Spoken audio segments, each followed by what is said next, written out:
Step inside the TARDIS. I don't want you to talk. I want you to do as I ask, please. That was good with the box. Not often we get upstaged on a rooftop. Yes. I'm really here. I'm back. Now get inside the TARDIS.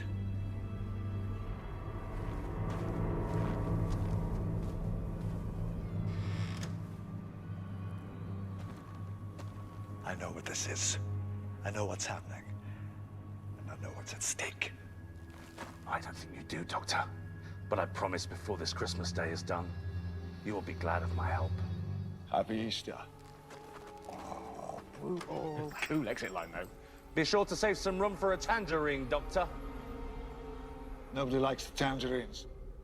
Hi, welcome to Moments with Mimi. And today we're going to take a look at all the special person requests, people making requests for special person help, getting one, they don't have one, getting an ex back.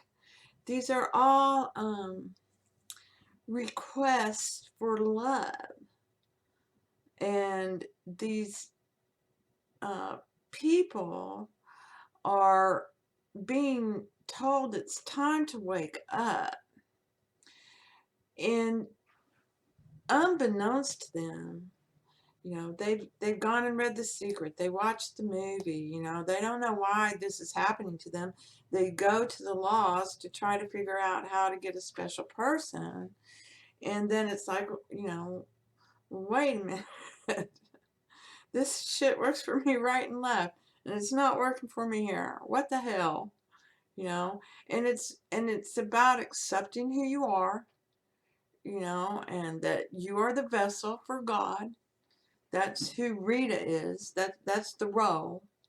Okay, Rita is the role. Mimi is the role. It's the role for the belief. Okay, I'm just a person. You're going to see me any way you see me, and I'm going to see you any way I see you. And this is based upon our beliefs. Okay, this is an environment of belief. You can't get away from it. Even believing you don't believe in belief is a belief. You can't get away from it. The other thing you can't get away from is yourself. You can think you can step into this new reality over here where, you think it's all great and wonderful, but no, you took yourself with you. Now you're in a new environment, you don't know the rules, and you still have to deal with the crap you took with you. It's still you. Okay? So if you think you're going to escape by stepping into a new reality in Andromeda or something like that, no. You're just taking it with you. You can't take the stuff with you, but you're going to take you with you. Okay? So it's about realizing that, there's a million fish in the sea. You don't have to deal with the special person that you've had these troubles with or anything like that. You can just go find a new one, that's, you just know that other person is going to be fine, and you wish them the best and happiness, and you just know there's someone better out there for you for sure, and the point is wishing the other one the best. Okay, you wish them their happiness. You're sorry they couldn't be happy with you, but you wish you release them and you wish them to go and be happy. And this is you, unbeknownst to you, when you're doing this, when you're still looking at life objectively, is you releasing them and releasing yourself. Okay, and what happens is they usually do a 180 and become the kind of person that you really always wanted them to be. And you either you know, get into that with them, or you can become their bully if you're still living in an objective land, you know, and then you're still playing the game. But if you're beyond that and you're the one setting the game up and the rules, you know, you're using the laws of mind, and it's you and God working together, you know it's what you believe, you know it's the things that you think it is, and now you're ready to go out there and face the world and face it subjectively. And this is what really gets a lot of people tripped up. I just want my special person. I'm sorry. I was stupid. I should have come back earlier. I wish that I had. Do you, Doctor? How much do you wish that?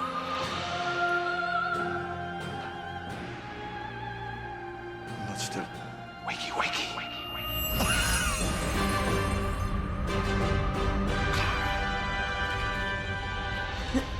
And I get that, I do. Trust me, I do. But, when you're facing objective land, when that's what you believe to be true and real, then that's going to be corrupted in some way, because it's not true and real. It's a reflection. And so it will become corrupted, so that you will turn away from the reflection and look at the beauty and the wholeness in your imagination, in your world. So, and it comes to present itself to you. First you express it, then you experience it. For example, you can take something as you're being judged because somebody responded to you, and they responded in a way that, you didn't expect, or in a way that's opposite of your understanding. And, just, okay, things will always work out well. I don't care. Okay, you want me to clarify to everybody that what you say is the right thing? Okay, here, everybody, this is what he says. It doesn't matter, because in the end, that's Caesar's world. It'll get taken care of in its own way. I don't know, and I don't care. All I know is my world rules, my subjective world rules. And as long as you keep seeing third parties and they're not texting you and you're still blocked and all this other stuff, it's because you haven't taken the time to love yourself, because they're an extension of you. You believed you would find a special person, so one was made for you. Okay? And in fact, bunches of them were made for you. Which one do you want? And it's really about flipping your world. So, you go to these gurus and you come to these videos thinking, oh, they're going to tell me how to get my special person. And you can keep looking and you can keep questioning all you want. It's still going to take you right back to it's you. Nobody here but you.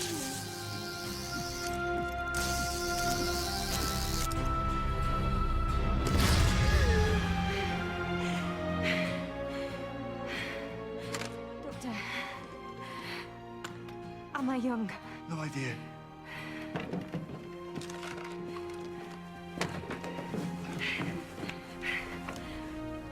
Is that any good?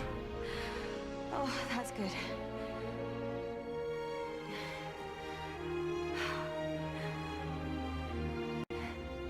In the end, they're extensions of you. You thought of them and they came out of you. Okay? And the story's over. So before you ever even thought of your Prince Charming, he was made for you. Before you ever thought of your princess, she was made for you.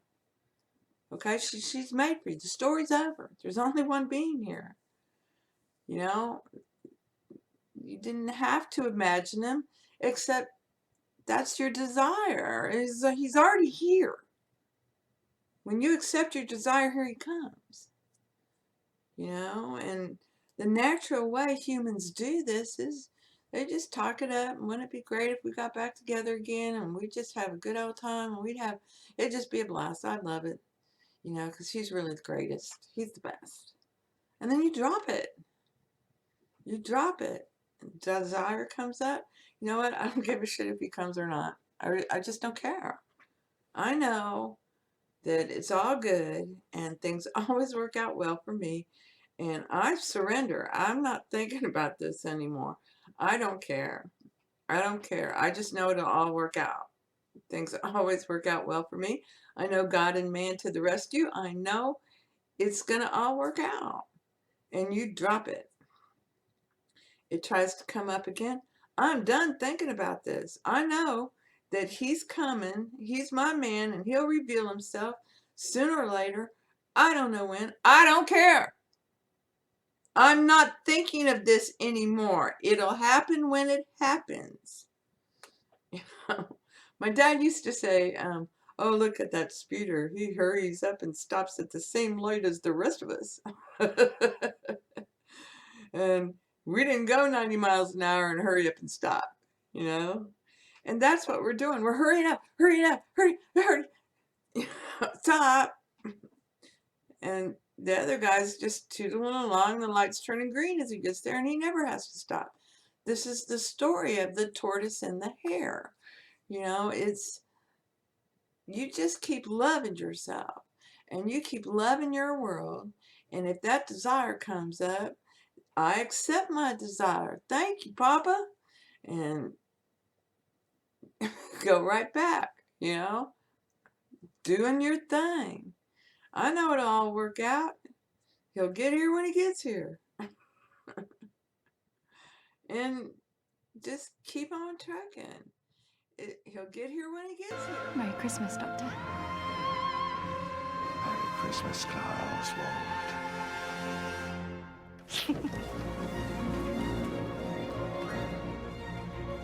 Well, look at you all happy. That's rare. You know what's rarer? Second chances. I never get a second chance, so what happened this time? Don't even know who to thank.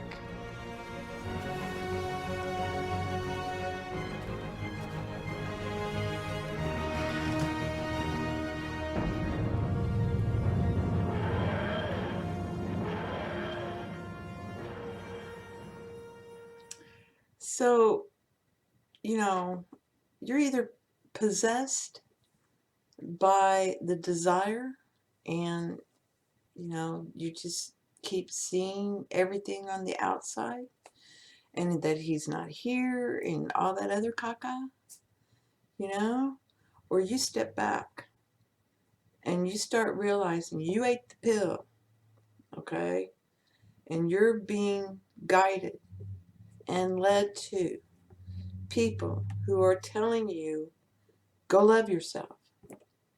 Go love life. Do you need a near-death experience for that to happen? Some do, you know. But the best thing to do is just, you know, screw it all. I don't care. I know things are always going to work out well for me. I know that all of life is prosperous, abundant, rich, fulfilling, blessed, and loved. And I'm alive. I know I'm alive. And I'm no different than the bird or the bees or the flowers or the trees. You know, I don't need to worry about where my clothes come from or my food or my shelter or my love. It all comes from one place. I accept that it comes from the one and all, from God. God in man, the one in all. It's God doing this. This is a vessel. And you look like the one man. And he's struggling. And he's crying out, you know, to love himself, to learn to love himself. And the more people that learn to love themselves get richly rewarded. They are blessed. Okay? They are loved. They are prosperous. They are abundant. They are fulfilled. They love life. They're not worried about the money. They're out there having ideas they're falling in love with, and the money comes to them. You exchange love for, the ideas you love. You exchange money. That's what it is. It's a medium of exchange. You don't love the money. You love what it brings you. So you go love on what you want, and it will come to you. And you love on it by giving it attention. So if you're always making arguments in your head, or you're always making up stories of how they don't like you, and you go back in time, how you overheard this or that, and you know they don't, and blah, blah, blah, blah, blah. It's a story. You're making it up. And then it comes to life for you. And once you accept that, it's this caca comes raining down on you because you keep bowing to others, you'll get sick of it eventually. And you don't need anyone to love you. You need to love yourself. Then everybody wants to be around you. Okay? Everybody wants to be with you. And it's great. So it's more about, you're being told, wakey, wakey. And your belief that your job to throw away is that you're less than or more than somebody else.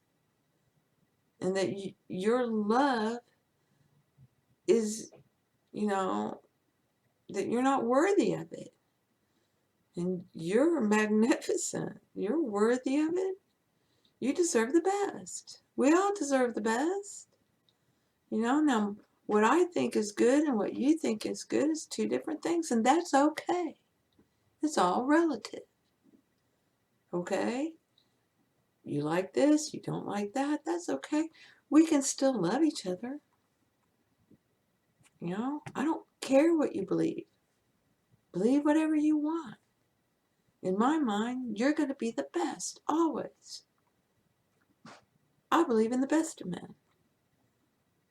You believe in the best of men. The angst comes out to scare the other men to turn within and believe in the best of men. Because this is what has been declared to be. And they're going to show their best. And that includes your sweetie. They have to show you their best. So I hope this helps. It's really important to love yourself and to praise yourself. And I don't mean the ego, okay? I am beautiful. I am blessed. I'm the baby. I make the stories. Everyone loves my stories. My stories are the best. And you go that way. So I hope you understand that, special persons are tied to you in a way that's really to make you look within and say, I'm the best. I deserve the best. I want to be with him. Okay, I accept him. I accept him in divine order. And in the meanwhile, I'm just going to go love on me and love on life. And I know, he'll show up sooner or later. So I hope this clarifies a little bit in your mind why it's important to basically, if you've done your state akin to sleep, you've imagined it being with you, and you shot that rocket out, then the only thing for you to do is to learn to love yourself so that you don't end up in a pet cemetery situation. It's not fun. And if you keep believing in the objective side of life, that's what you will get. So if you start looking at it subjectively, then everything becomes beautiful and lovely. I can't find Paul. He's not in his room. Oh, well, he was in the garden. I have a feeling he may still be there. I'm sure he is. Excuse me.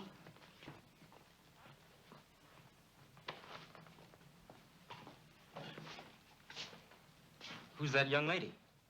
She lives here. Nice, isn't she? She looks charming. Yes, now look here, you're quite charming yourself, so you be polite to her and very patient and very kind. Or you'll meet a friend of ours called Adolf. Will she be back soon? That's better. As soon as she finds her happiness. There. She found it. So I hope this helps. Blessings to you. And thank you. Thank you for being you.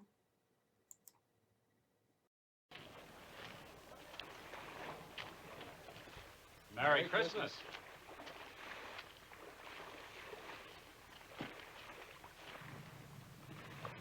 There's our boat. She's still waiting. The rest is easy. All we do is get aboard and leave Devil's Island behind us. Funny how it all happened. It's kind of miracle, the whole thing, almost as though it had been arranged. Even the girl herself called us her angels. Now, we're no angels. Funny, when I was free, I was always in trouble. I don't know why I'm in such a hurry to get into trouble again. I think they'd be glad to see us back at prison. Well, I'll say one thing for prison. You meet a better class of people. Yes, there's a lot to be said for prison. You always know where you are when you get up in the morning. Yes, and I could do with a sleep. What do you say? Prison wasn't so bad. Let's all go back. Think of the welcome we'll get. Well, if things don't work out right, do it all over again next year.